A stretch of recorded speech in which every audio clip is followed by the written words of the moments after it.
Perfect. Hey guys, welcome back to Jacob V Weekly. We want to start like we do every week by reminding you to check out Caddyshack of Hamel, Illinois, caddyshackil.org. I am joined today for a very special treat by my lovely and elusive and mysterious wife, Keenan. Keenan, welcome to the show. Hello. You've never officially been a guest on the show. No, I haven't. You want to talk into this? Okay. Yeah. Talking into it. The closer, the better. I'd like to donkey lip it. I'm not going to do that. Okay. It already sounds better, though. You can hear the difference. I can. And one of the first reason why we're here is because it's the 10th anniversary of our very first date. It is. It is. Isn't that great? It is. Is that too loud for you in the headphones? No, it's fine. You have control over that. Yeah. I could just change it if it is. No, I'm good. Okay. And so it's a very special occasion. Any regrets? No. 10 years down the line? No, not really. Isn't that amazing? It is. I mean, maybe I should have some regrets, but I don't. One thing that I do love about your wisdom is that there's a lot of people I know who don't know me don't know me before I quit drinking. Uh-huh. You know what I mean? And some of the chaos we used to get into. Oh, so much chaos. We are not. I'm having a kind of out of body experience right now. Why? I feel like this is weird that you're a real person.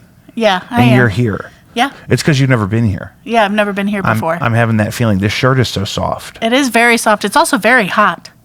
It's a hot shirt. It's a hot room. Shirt. I didn't mention it. Yeah.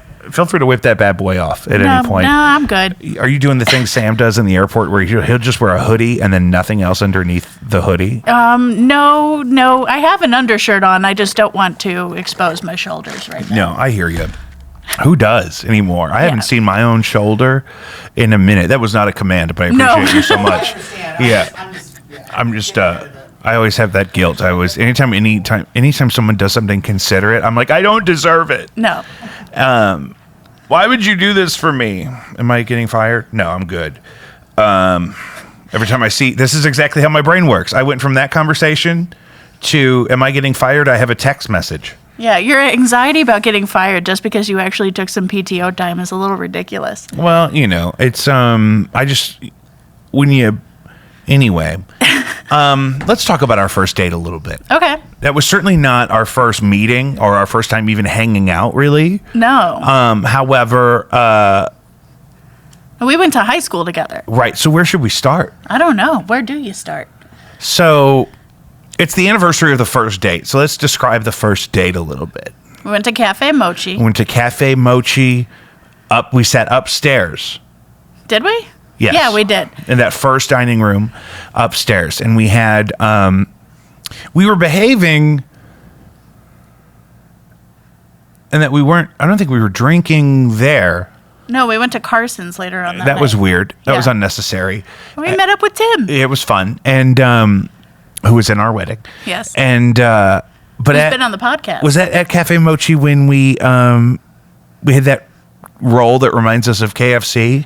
I think it was. I feel like we kind of went whole hog on the sushi order, even that first time. Well, because that was after you did the bang bang in one sitting at Gingham's in That's St. right. Charles. We had hung out the previous weekend, and I made you watch me eat steak and eggs and a whole chili mac, a whole entree-sized chili mac at Gingham's. I was trying to run away from St. Charles, and the first things that we actually did together when we started actually hanging out was go back to St. Charles. Yeah.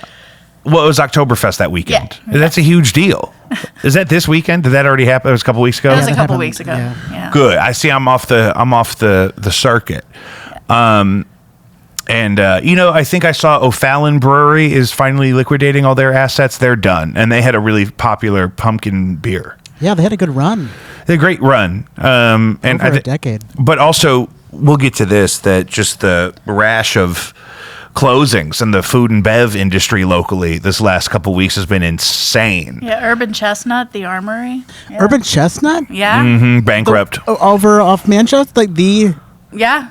Wow. Filed Chapter 11 bankruptcy. That's different. Are they leaving? Because Guitar Center did one of those things, and that's like, yeah, Guitar Center does bankruptcy like Donald Trump. I don't know how literally. they're like, just light it up. What are you talking about? Under Chapter 11. Yeah, I wonder if they're going to reopen up after they go through all the legal stuff. But yeah, that's what I've heard is that they're crazy. Closing. Yeah. And you and I have a history of over ordering sushi. Oh yeah. I was really worried on our first date that you weren't going to talk to me.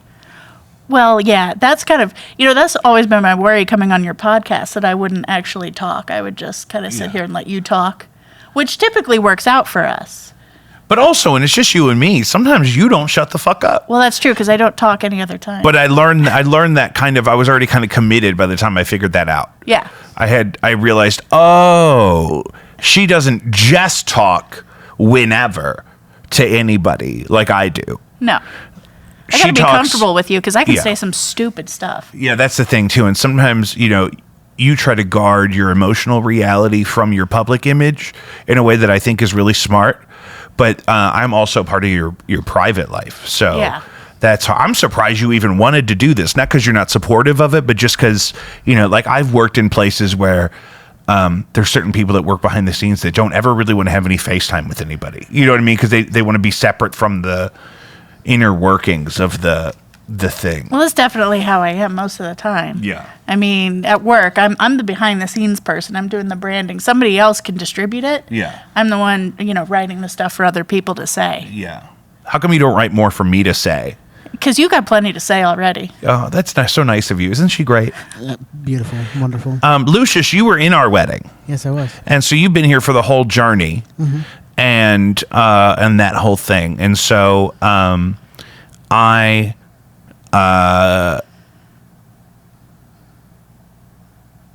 You going anywhere with that? Nope. I'll tell you my favorite. Yeah, good. My favorite Thank you. Jacob and Keenan moment. I think was probably your proposal. Oh, yeah. I thought that was like so wonderful, like public. So public. Yes. After a concert. On the steps of the Peabody Opera House immediately so after a Queens of the Stone Age show. Dozens of my friends were there by accident. Yeah. Because they were just at that show. Yeah. Yeah. It was pretty magical. Jack Lawrence from the Raconteurs and the Greenhorns was in that crowd. Say that one more time. Jack Lawrence. From the Raconteurs. And the Greenhorns. He's the bass player. I have no idea who the Greenhorns are, but that was his band before he was just in the Raconteurs and the Dead Weather. He was. I saw him in the audience. He was like seated in our same section, and then. So there's a chance he saw you propose. I don't know that he was looking up. He's a little guy. It was a big crowd. Mm-hmm. Well, I'm surprised you were able to notice anything because you told me afterwards that you were so nervous. Yeah, it's one of those things, and this is something that I think anybody who is approaching this kind of experience in their life and that maybe they're nervous about this part, the thing I do to coach myself through that stuff is like the same thing I do when I'm going to the dentist. Mm-hmm. I've already agreed to go to the dentist. My mom is not making me go to the dentist, right? And I value the benefits of that service. And so even though I got to try to not fart in a chair in front of an old lady surrounded by pictures of her grandkids for 45 minutes. You know what I mean? Yeah, you don't but you just tell yourself, do you want your teeth to rot out of your fucking head? No? Good. Then just fucking don't fart on the lady for 45 minutes, please. I need to know why it's so hard for you to not fart. It's because it's warm in there, the position they got you in. I could really work some out on one of those chairs at that angle. But I don't. I resist because I want clean teeth. Yes. And so it's the same thing when, you've planned the perfect proposal moment. You're not going to go all the way up to the precipice and then not jump off the thing with the parachute or the bungee cord or whatever the thing is you're doing. Yeah. You're not going to get up in the plane to skydive and then say, you know what, I'll just ride back with you. I think I'm good. I know it was $1,500. I'm just going to ride back with you though. Yeah. What if that's not an option? You know what I mean? What if he had another stop to make? He's got to leap and the net will appear. He didn't plan on having any passengers. Mm-hmm. You don't know where he's going. I was going to kamikaze this right after this. He said, actually, you don't want to go where I'm going. You're going to feel a lot safer if you jump out of this plane. It's one of those things that it was just like I was nervous and I was kind of hesitating. And my friends knew the deal that we were with. And then we had other friends who were going to be there to pick us up because we had gotten dropped off because we lived not far enough away to really have to worry about all that parking. Well, and the sweetest thing is you asked my dad beforehand. You were very old-fashioned about that. Very traditional. Yes. Well, it was an elaborate wedding I had in mind, and I just wanted everybody to feel included and on board. Yeah. You know what I mean? And so we went to breakfast at the boardwalk in Webster, in Old Orchard there, and had the pancakes and whatnot, and I had a beautiful diamond. Do you have it on? I do. Oh, give them some ring action. Ring action. The cameras are over there. Ring. Give me a little. See, and that was a huge part of our like anxiety, like leading up to that point, is we had kind of discussed like we wanted to get married, and that was a common goal of ours. We were both open to the idea and planning the whole thing. And I'm really picky about jewelry. I don't want to send my lady out there with a disrespectful engagement ring.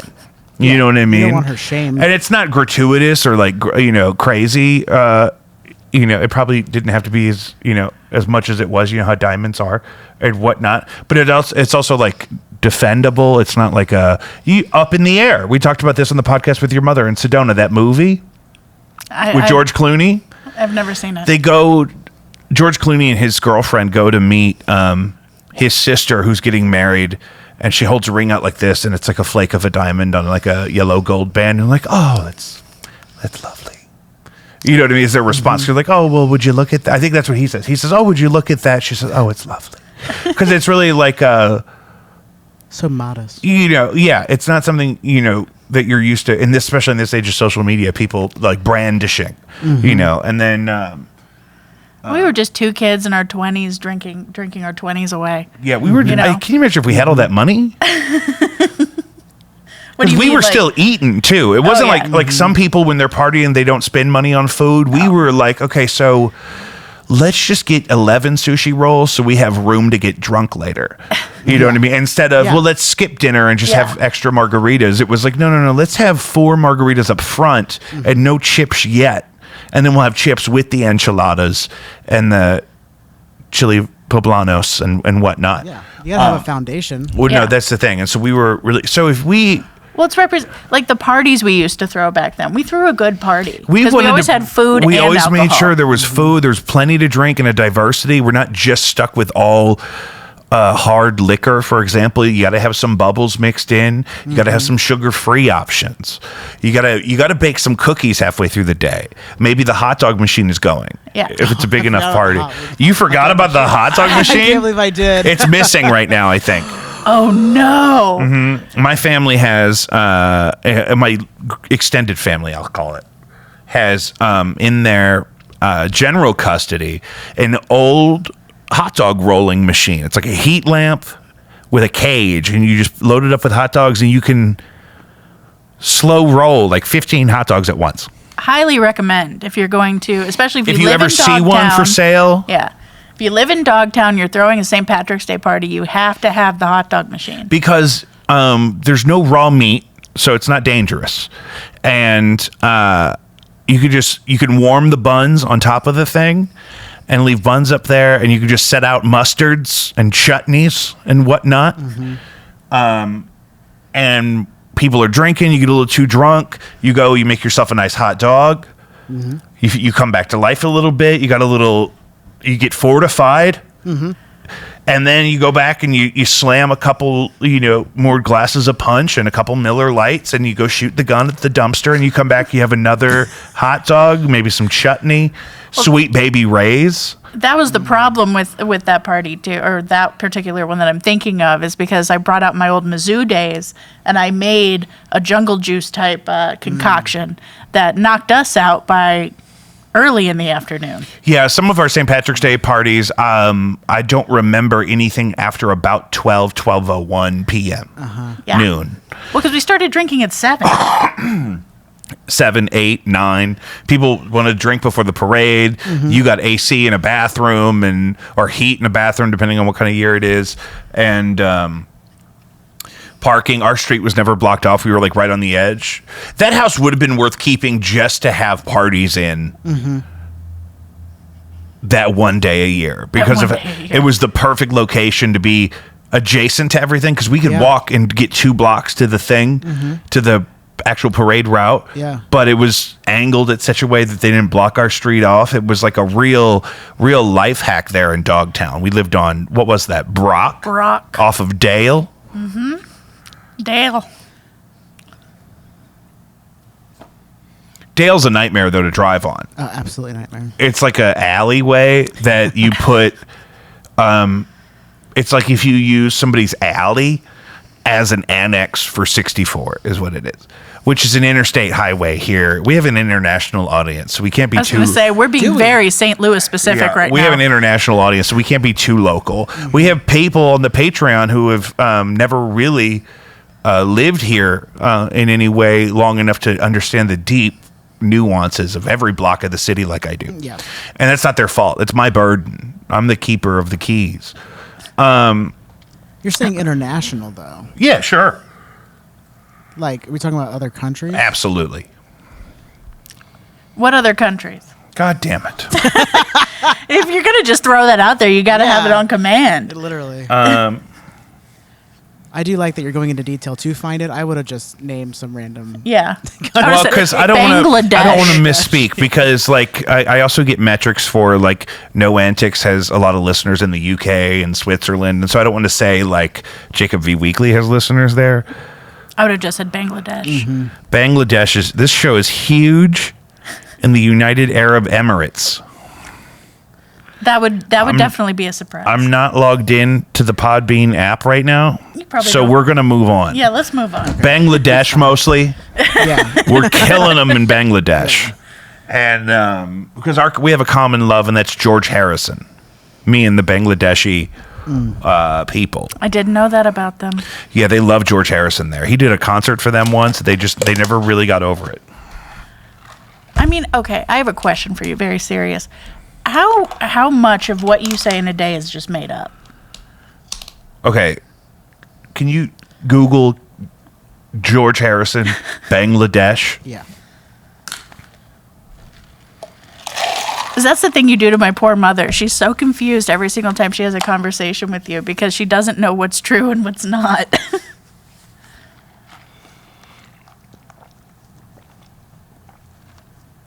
Yes, definitely happened.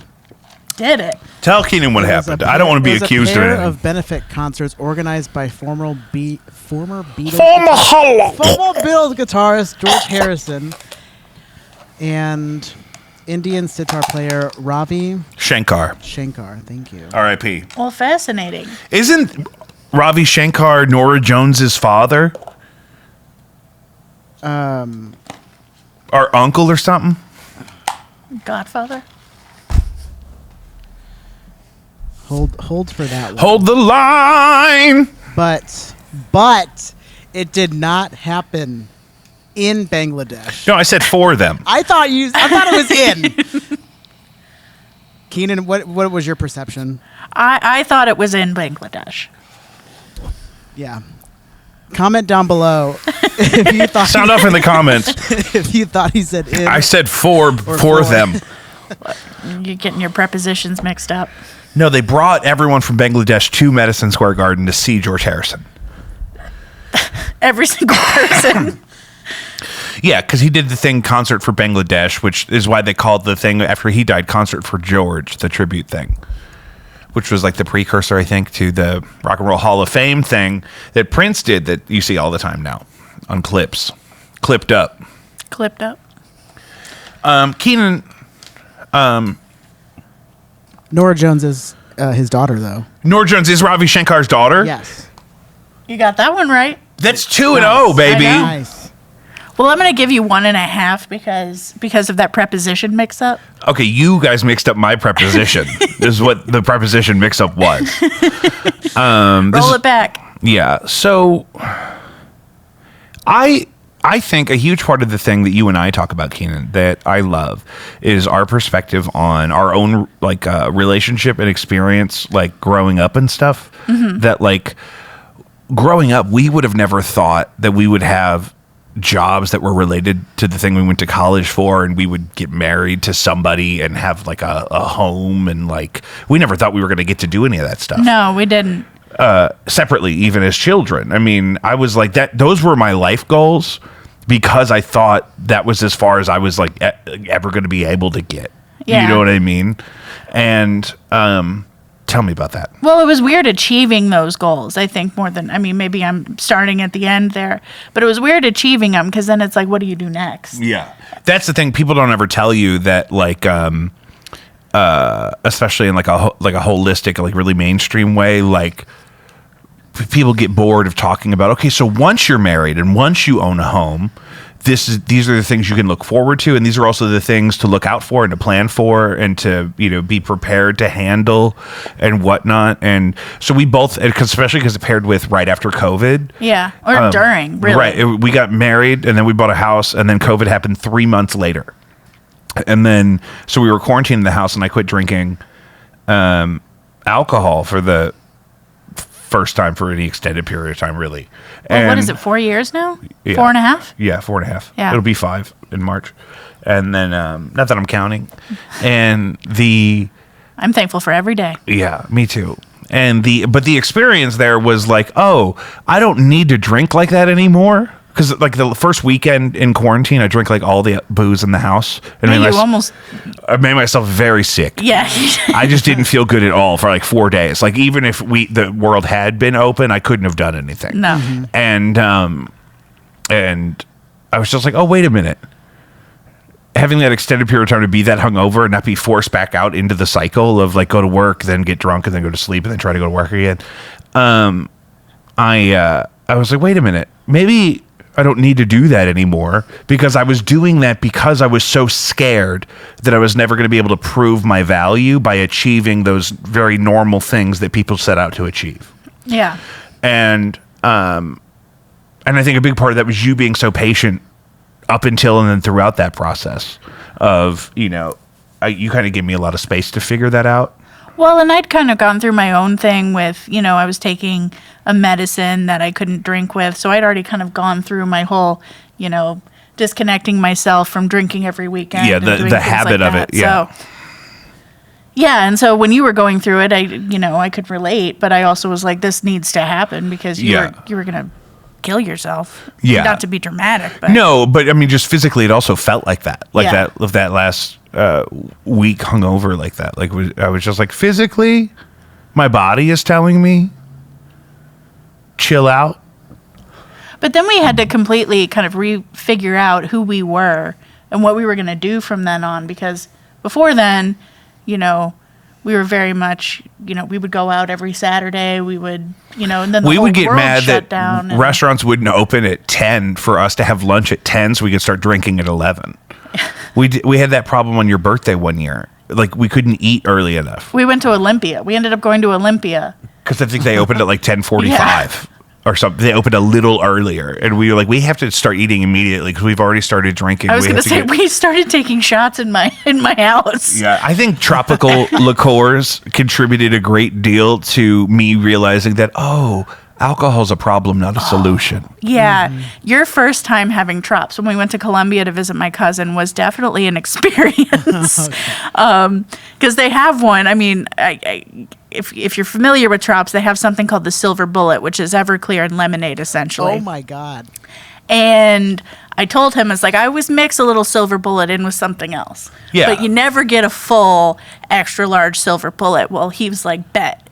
And so he did.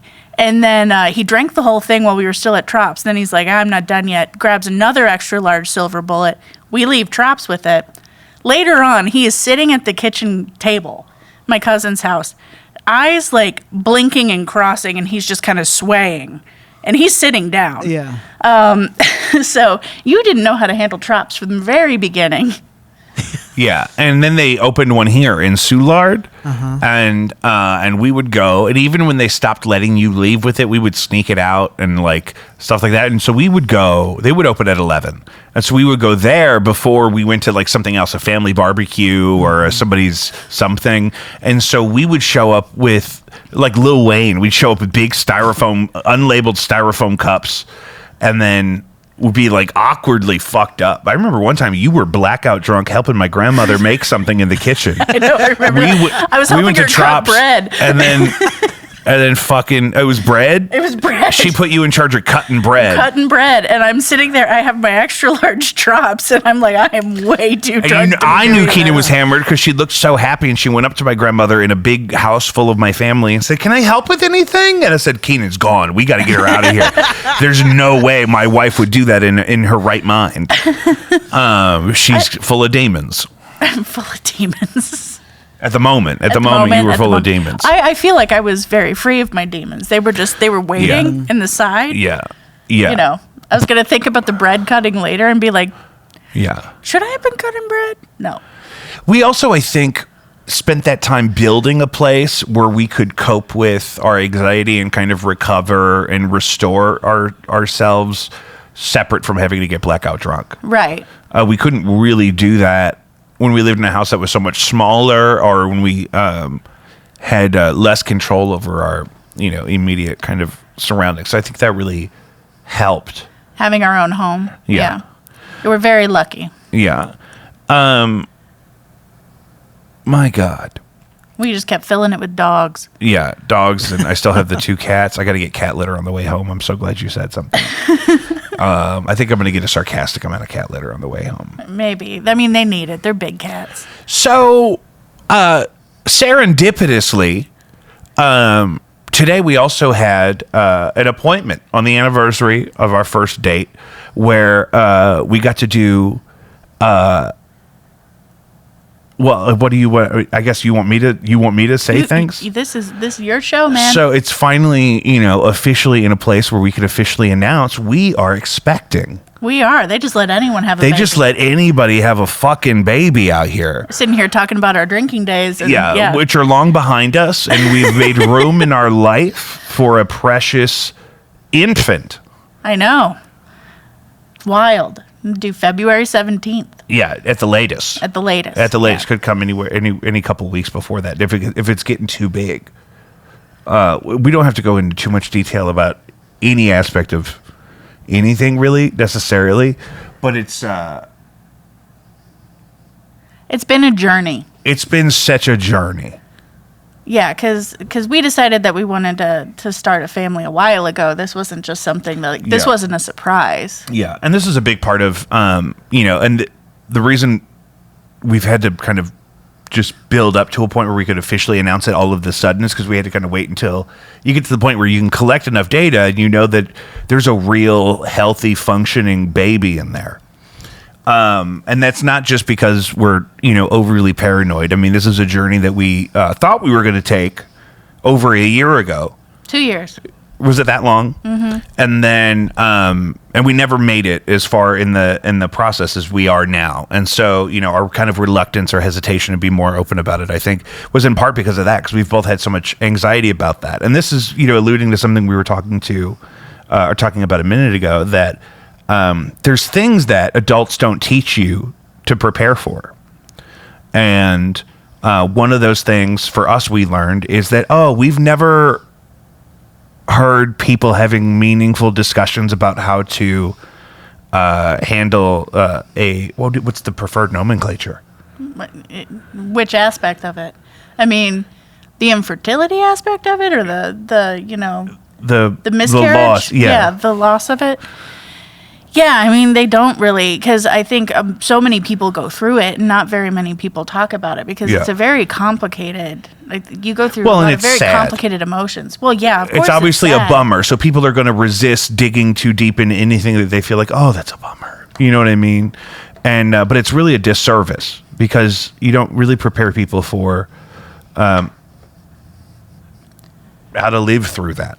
Yeah, well, so, I mean, we started our journey back in, beginning of 2022, and, we didn't really have anything happen for the first year, and it wasn't until I was like, okay, maybe we need to go see somebody for, fertility issues, that we got our first positive pregnancy test. And it was a rough time just in general. I mean, there had been a couple deaths in the family. It was just a really rough time, and then...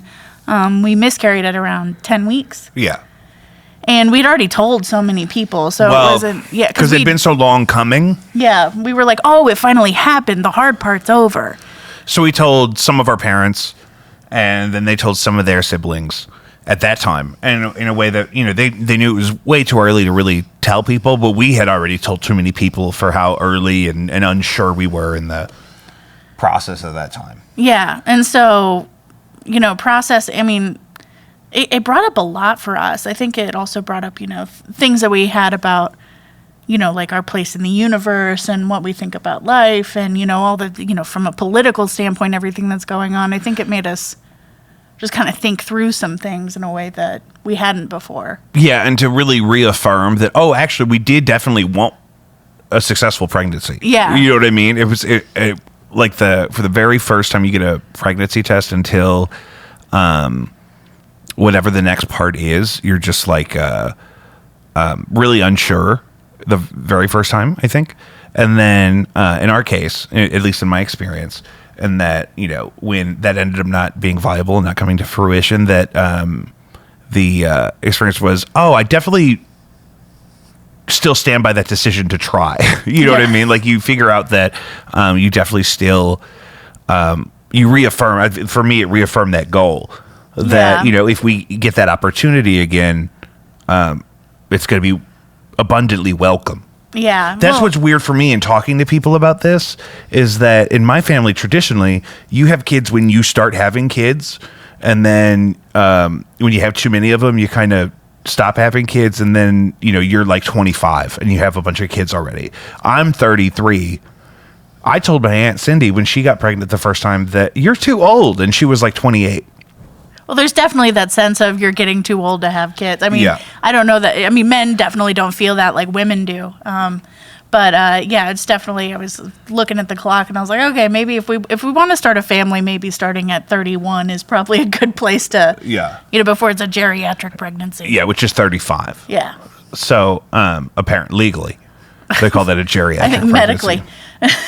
Maybe Medically is the word. Maybe not legally. In the court of law, 35 is a geriatric pregnancy. So that was a big part of us. We talked about this months ago, about you coming on the show. Actually, even probably longer than that, even before we had a new positive pregnancy test and this whole journey we've been on recently. We talked about wanting to talk about that part of that experience, and that one, if it's something that you've experienced or that you've worried about, look into how common it is. Yeah. Because a miscarriage is really, really, really hard, but also way more common than people talk about. And if people knew how common it was, you could connect with somebody who's experienced what you're experiencing in a way that could be meaningful, because it's a gap in our mainstream culture. Well, I think it also because it was so early. I felt so conflicted when I was going through those just feelings of profound loss, because it's like, it's 10 weeks, that's not very far along, but it felt like, It challenged that for me. It felt like what? Oh, no, you go ahead. That I do not want everyone in the comments to say I was talking over you this whole time. I'm already probably guilty of it. That because they'll tell me to my face. They'll say, you were talking over your wife in the pod. And but that... So what were you going to say? I don't remember. I was saying, so at 10 weeks, and that loss devastated me. Me and too. So, Yeah. and I know it devastated you too. And so I one of the things I want, and I felt so weird because everyone else that I had talked to, some of the people at least, they were like, oh, like, you weren't very far along. And that's a natural instinct for Yeah. somebody to try to talk you out of being as devastated as you are in any case. Yeah. A breakup or losing a job or anything, someone's always going to try to talk you out of how upset you should be, because they're trying to be helpful, and that's a natural reflex. It's not intended, I don't think, to be insensitive, though it does kind of feel that way. Yeah. When someone's trying to say, oh, it wasn't even real yet, you're fine. You know what I mean? Like, it felt real. If, I don't know, like, it felt real. If it had just kept cooking in there, it would really feel real in a minute. And then I think we have to mention this, because for people like us, it's got to be challenging politically. Yeah. We would both identify as pro-choice. Oh, absolutely. And I still am. Absolutely. To this day. Yeah. Absolutely. But to try to figure out how to feel about being upset about a loss of a pregnancy at 10 weeks, and then also trying to figure out like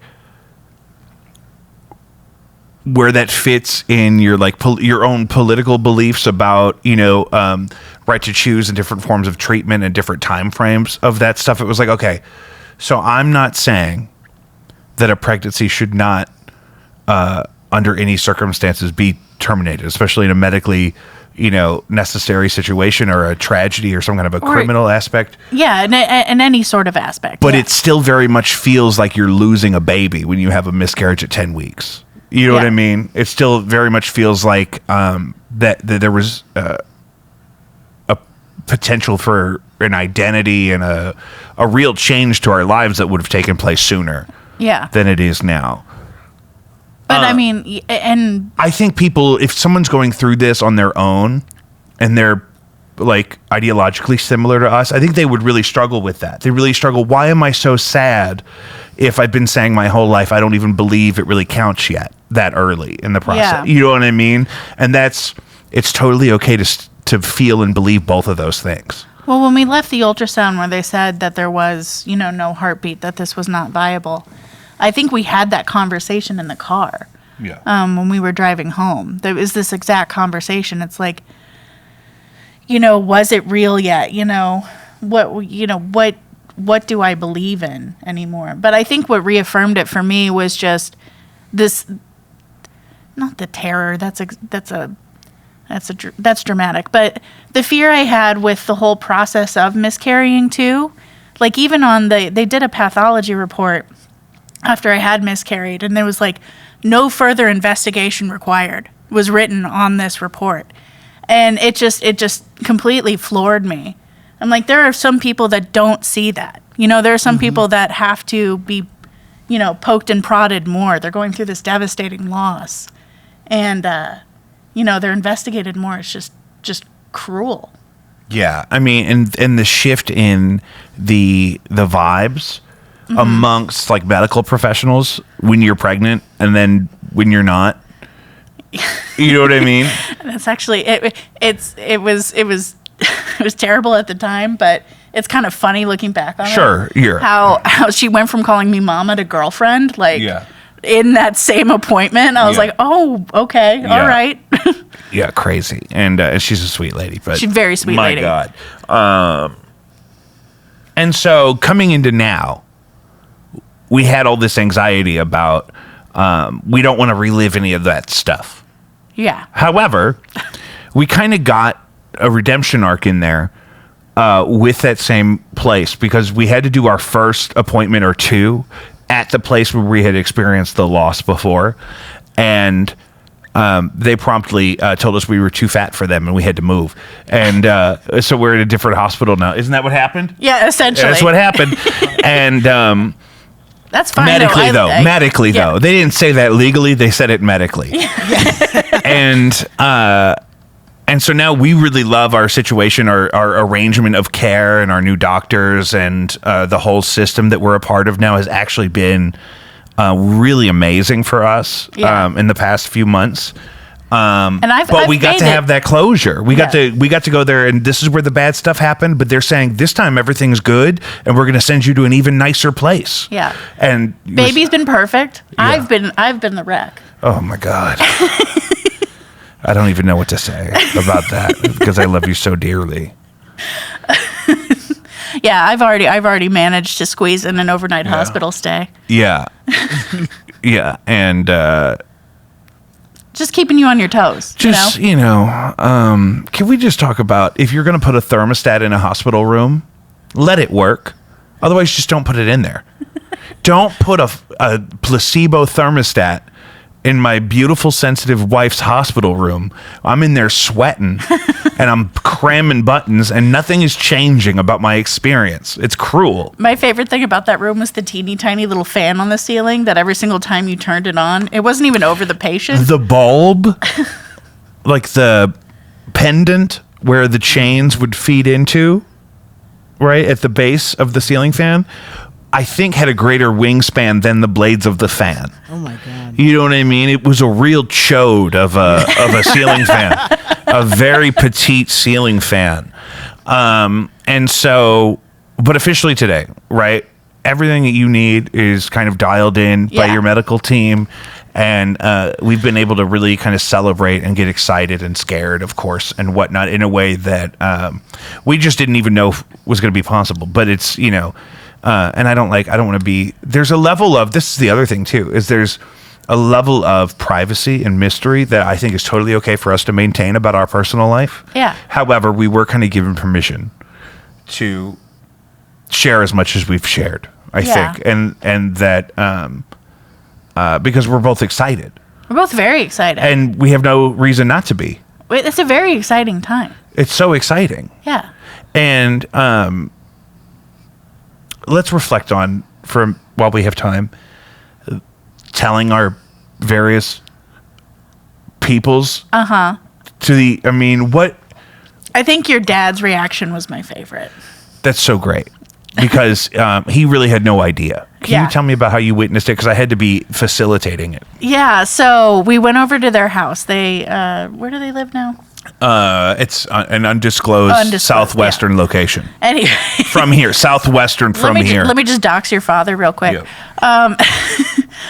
So we went there. It's literally, there's not a high enough population there for me to tell you the name of the municipality because somebody that looks kind of like me will stand out like a sore thumb in a population of, that whole thing. See, you keep me in check. See, I say stupid things if I don't have time to think about it. But anyway, so we went there and we were actually delivering under the guise of delivering a guitar to him. Yeah, he's also going to, learn to play some cowboy chords on an acoustic guitar because he's got a beautiful property he can sit out and kind of do that on. He's less mobile than he used to be. He's fine, but, he liked the idea. And I found a perfect Fender acoustic electric with a tuner built in and it came with a hard case. So he really doesn't need anything. Yeah. And so we were doing that, delivering that. And so we'd also, did we get an ultrasound that same day or maybe a couple days earlier? I can't remember. It was like that week, or it was probably a couple days before. Yeah, so we brought that with us. And so you went and you grabbed the guitar from him. Oh yeah, I was going to show him something. And show him something, gave and then him the you reel gave of him photos. the ultrasound photos. And he's like, did he essentially just say, what the fuck is this? Yeah. He said, what is this about? Because he had no idea. I just kind of dropped it on him. Yeah. And because it was, with him, that's really the best way. Yeah. Is to really, just like a Band-Aid. Yeah. Just jump right out of the cake. Well, it just warmed my heart just to see how excited he was, and he was like giddy excited, and not that all of our parents weren't. I mean, your mom, she had to pull over on the side of the highway because you just sent her an ultrasound picture over a text message. And it was hard because some people hadn't known about our previous experience. So it was just good news, and then we had to give them that, well, there was bad news once upon a time. Yeah. Other people, like my mom, knew both times, and so her reaction was different because I couldn't wait to tell her in the way that I don't see her enough, really. No, that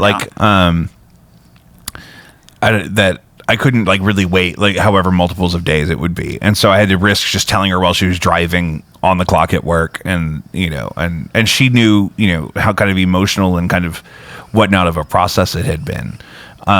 Your parents are married, so we got to tell them together in person. Yeah.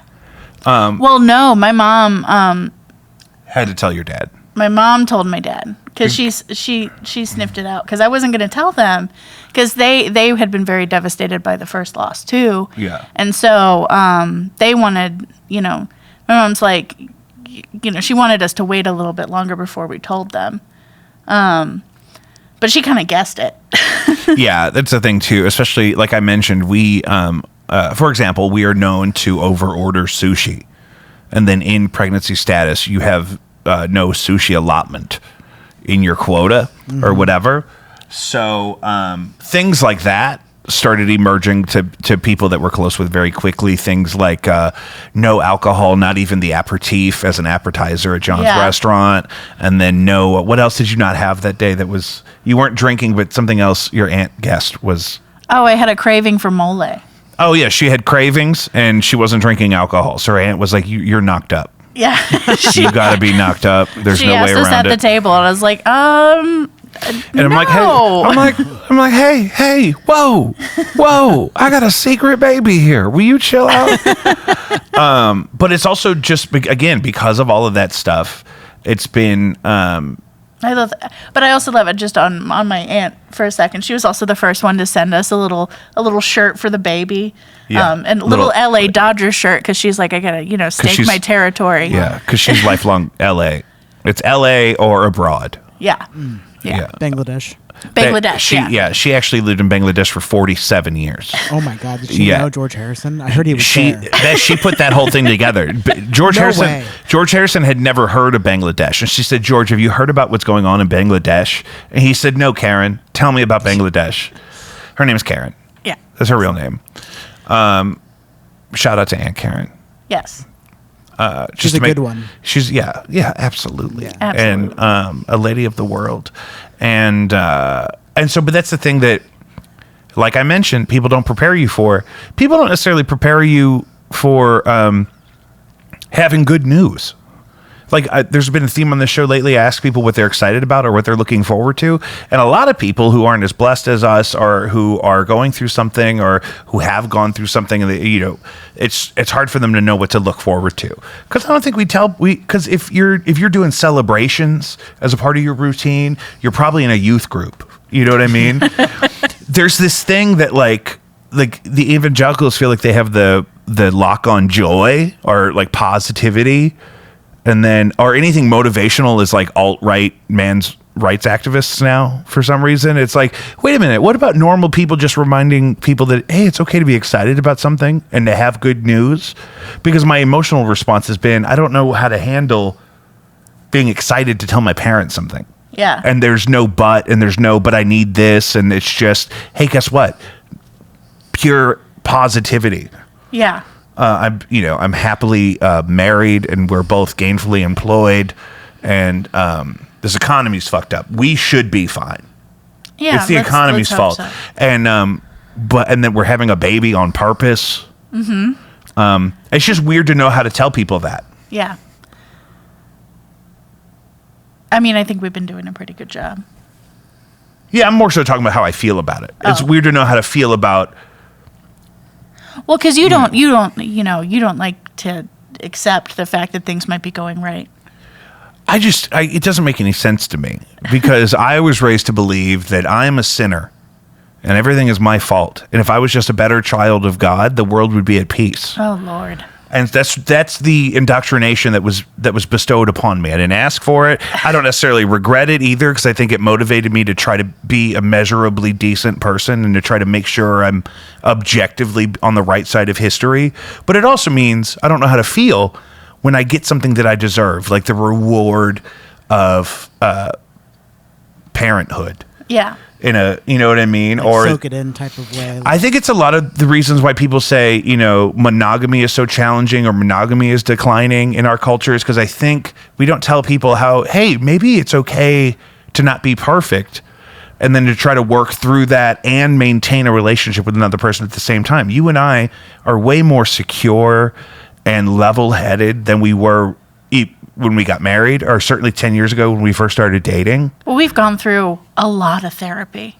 And I think that's not like even together. It's just like separately. No, not together at all. I'm open to it. Yeah. We could do that. We should just do it here, though. Like confidence. Yeah, exactly. Yeah. And because that was the thing. I think we had I'm speaking for you because we've talked about it, and you can correct me if anything I say doesn't represent you. I will. And I hope, I know that you will.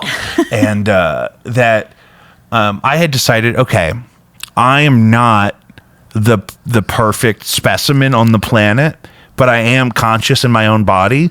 And so I'm going to invest some time and energy and resources into trying to just feel a little bit better every day. And I did that for years off and on in therapy.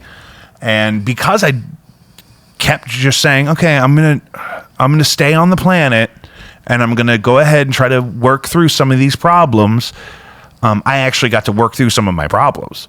Some people, for various reasons, don't even maybe have the privilege to sit down and take an hour out of their cycle to check in with their problems. Yeah.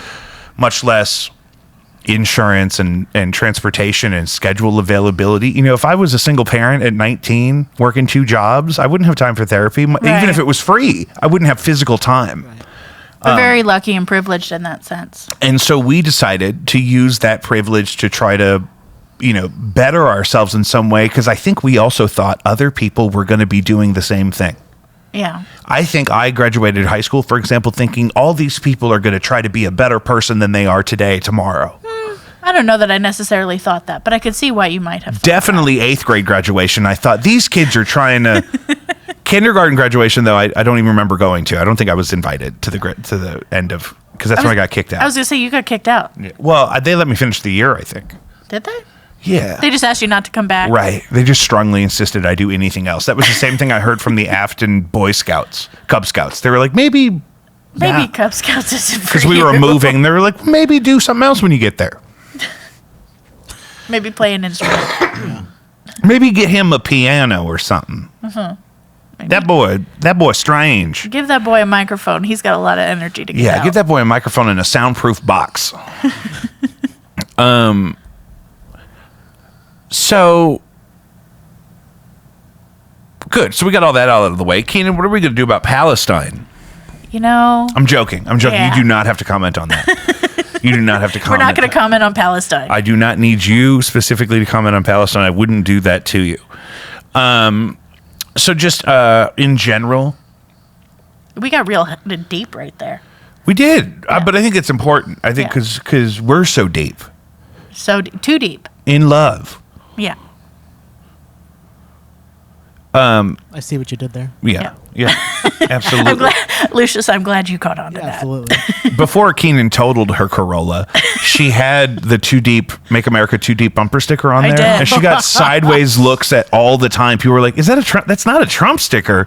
Especially people that would then see her, because Yeah. like a girl in a Toyota with purple hair doesn't usually pick up the Trump sticker. I'm not saying she shouldn't or couldn't. Yeah. Just doesn't usually. Well, it confused some people at my place of employment for a while there. Yeah. Because I- some of them are of that persuasion. Yeah. But then, but no, for a fact, she must not be. Yeah. And so then they see just that iconography on that sticker. I can't believe that Trump has been around for Do you know how so long ago that was? That's like what? Lucius, that was 8 years ago. 8 years ago? That Yeah. was 16. Yeah. That's crazy. Make America Feels like a Too Deep. lifetime. Maybe I'll do another batch of those and we could sell them on the page. Well, because it was okay to make that joke at the time because everyone still thought of it It was as so a joke. absurd. We knew Hillary yeah, that Clinton was was- going to be president. Yeah. This is nothing but a funny meme. This whole political campaign is a meme, and so we're going to make America blank anything you want. Right? Yeah. Again, or still, I saw one in a leather store in Jerome, Arizona the other day that said, "Take America back." Oh yeah, Woof. that's the new slogan. Yeah. Take That was 'em- on that T-shirt we saw. That's the new official slogan. Yeah. So they had official Trump merch at the leather store in Jerome. And who has it? Who has it? I want to know. Who has it now? Because it's not the opposition. I don't think I'm allowed to tell you who they would say has it now. Yeah. This camera's going to last longer than the other one because of the SD card, so I'm going to move our angle here just so we don't Alright. lose Are we any. taking it back from P. Diddy? Yeah, right now P. Diddy's got the country, and well, that's what's so funny about everything that's going on everywhere in the world all at once is that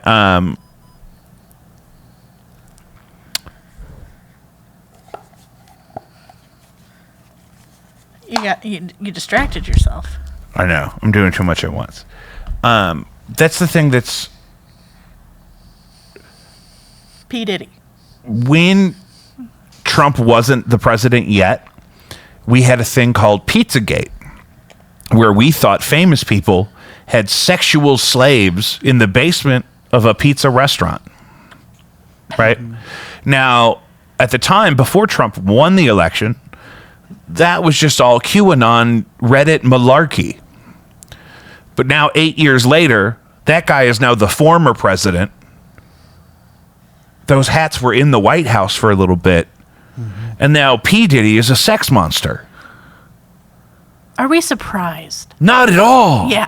Not at all. And I believe anything they want to say about Clive Davis turned him into that, because I remember Clive Davis bragging about having sex with Janis Joplin before she would sign a record deal with him, and made it seem like that was her idea. But also, she's been dead for 100 years. At least. And he's not dead yet. And so it would be so easy. Nobody that would be an advocate for Janis Joplin who knew her in her life is still alive to go on VH1 Classic and say, Clive Davis, actually, that was his idea. And it was predatory and bad. You know what I mean? Yeah, that's, I don't know, the world. Do you keep up with any of the Jaguar Wright stuff? No. I love it. What is that? So that's that lady that she was a singer, and she sang on some Jay-Z stuff. And she's been doing the blue couch thing where she goes and she said, but my favorite thing now is people are doing their impression of her, and they'll say things like, how come no one ever asks why Oprah was eating all them babies like cereal? No one ever asks you why Quincy Jones, whatever, you know what I mean? Yeah. And I have seen those clips on TikTok. Yeah. Because she also apparently, if you only listen to her, like Oprah is like on her way to jail, which makes me feel like I don't know what to believe, because either they're arresting Oprah or that lady is crazy. And I don't want her to be crazy, because she was complaining about Diddy for years, and now they got him, and it looks bad. Looks real bad. There's a new trend on YouTube where when there's a big press conference specifically about Diddy, somebody will, like a news channel's YouTube page, will play just the 30-minute press conference, but on a loop, on a live thing. So you think it's happening right now, but it happened this morning, but they're looping it so that they're your first place to get it or whatever. So I watched that most recent press conference about P. Diddy like 100 times in a row. Like I just left it on. It was maybe 18 minutes of 4 different people giving their perspective on the case and what they're doing on it. And I watched that same 18 minutes over and over and over again. On accident? No. Oh, like on purpose? No. Well, the first time, maybe it was on accident. Maybe the first time it repeats, I'm like, didn't he say this already? But then I'm like, I'm just gleaning all the details. Yeah. And it's hellacious. It's salacious. Baby oil. I'm Baby really oil. I'm maybe not concerned. I don't know. But I guess I can't wait to see more facts and things about Jay-Z. You know, what their... She worked really closely with Jay-Z, and she seems to think that, like, Jay-Z and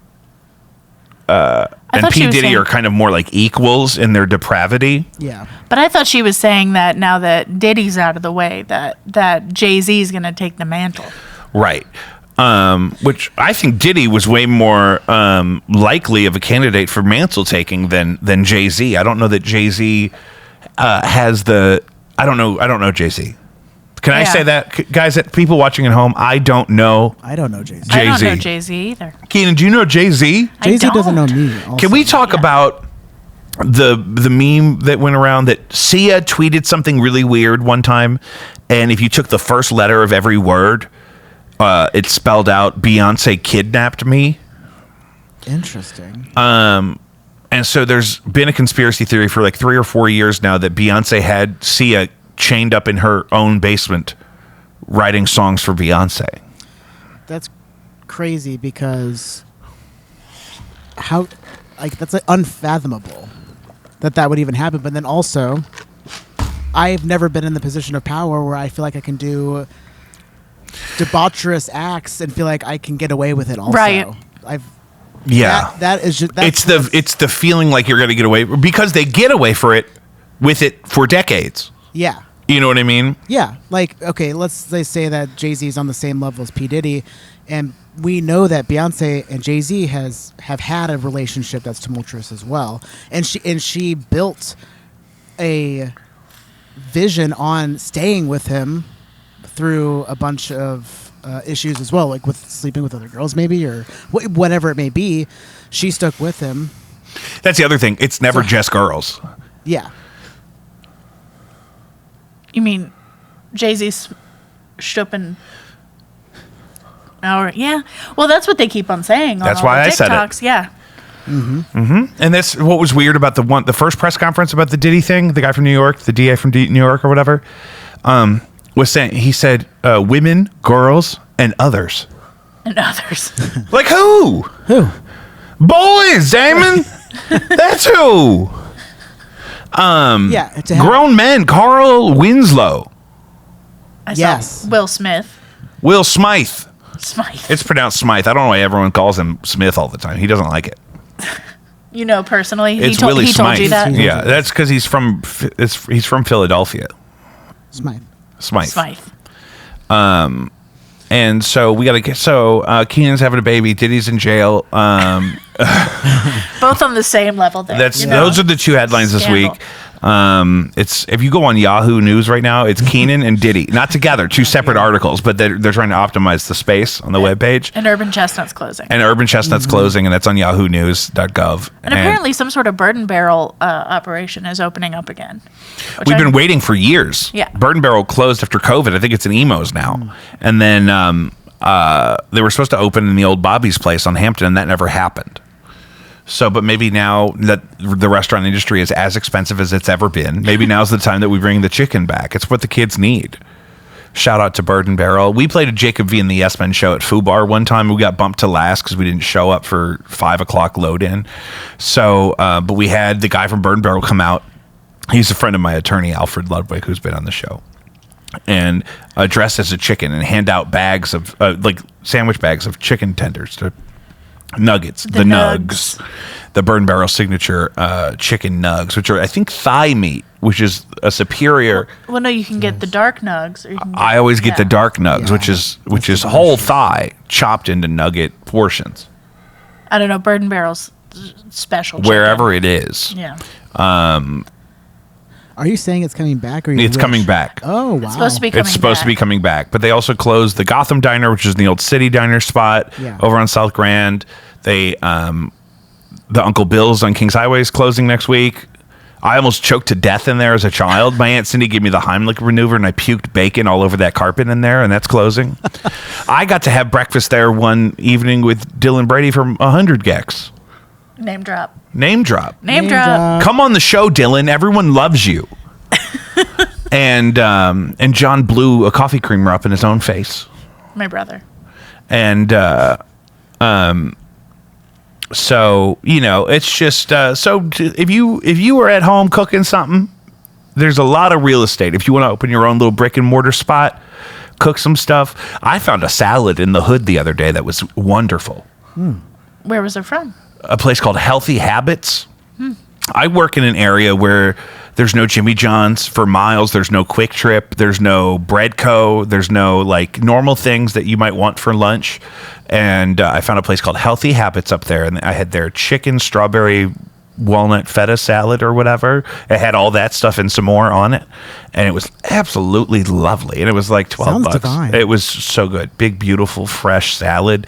I could tell I'm getting older because if I can get like fresh produce like that, I'm like, ooh, spinach, bean sprouts, a strawberry. A fresh strawberry is like now I understand why it was like the centerpiece of like especially dessert cuisine for so many centuries. For millions of years, people have been garnishing their desserts with strawberries. Millions? Yeah, they found strawberries in the ashes of that. What's the place? Pompeii. Pompeii.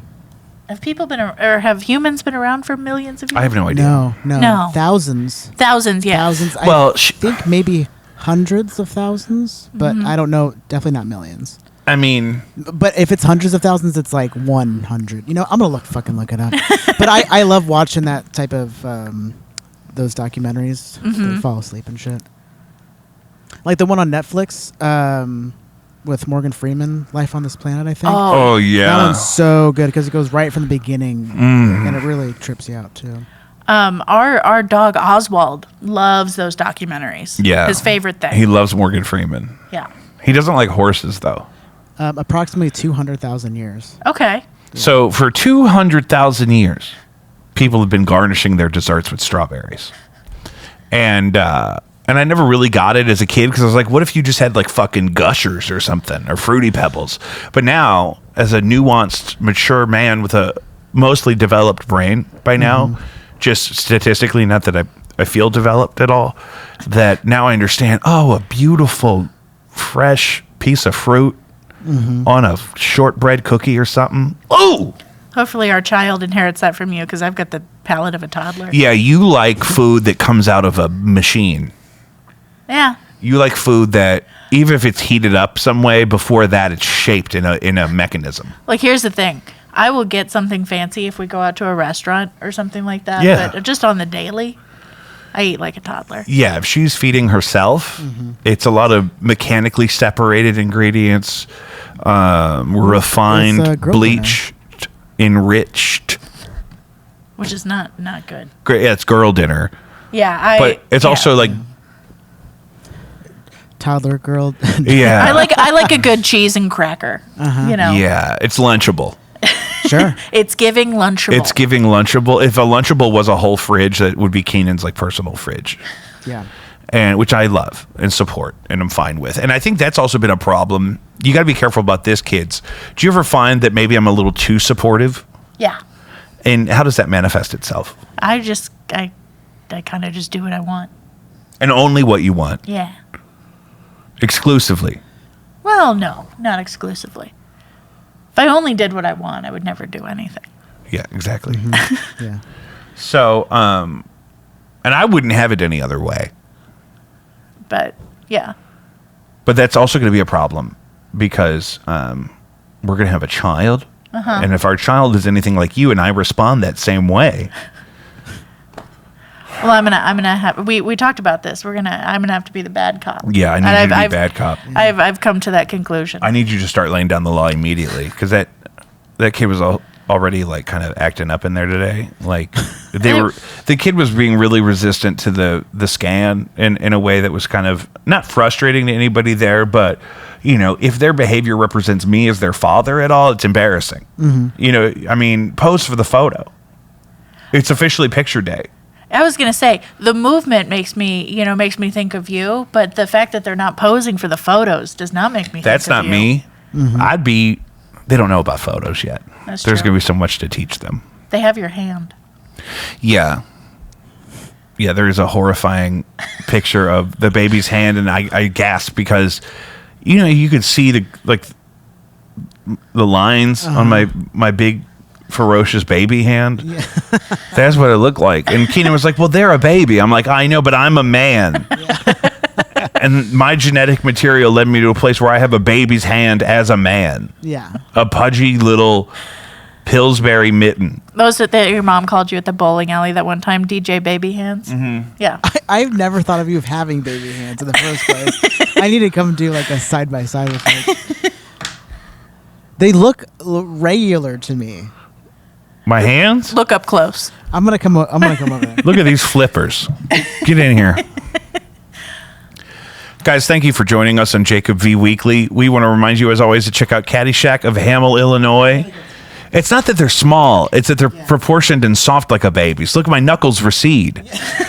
Patreon.com/JacobV, JACOBVI.com. Lucius is wearing a No Antics shirt. You can order those online at noantics.bandcamp.com. You can buy music there. We get most of that money. Blind by Stereo has a vinyl record for sale. blindbystereo.bandcamp.com. Any chance we conceived this baby on tour? Very slight chance. Very slight chance. That'd be a good story. It would be. I think it was in March though. Yeah, we don't have to talk about Yeah, we conception. don't. Not everyone knows the story of their own conception like I do. Yeah. Next week on Jacob B Weekly, how I was conceived. I should get them both in. You know what? I should make them both meet me at the location where it happened. I should interview them about it. We'll put on some White Snake. Nobody asked for that. It's like a parent. You're parent trapping them. I'm going to parent trap them, but I'm not trying to get them back together. I'm trying to get them to answer for their Oh, gotcha. crimes.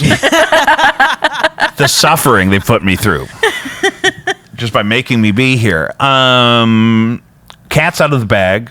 I love you. I love you too. And I'm so grateful for you. I'm grateful for you. and I'm proud of you. Oh, that's going too far. I think you're brave. Oh. And I don't know. I'm kind of running out of steam. All right. Hopefully I wasn't too boring. No, not at all. I didn't really get your perspective on the trip to Sedona. That's okay. We covered it in great detail in the Sedona episode. Yeah. So we're good. Yeah.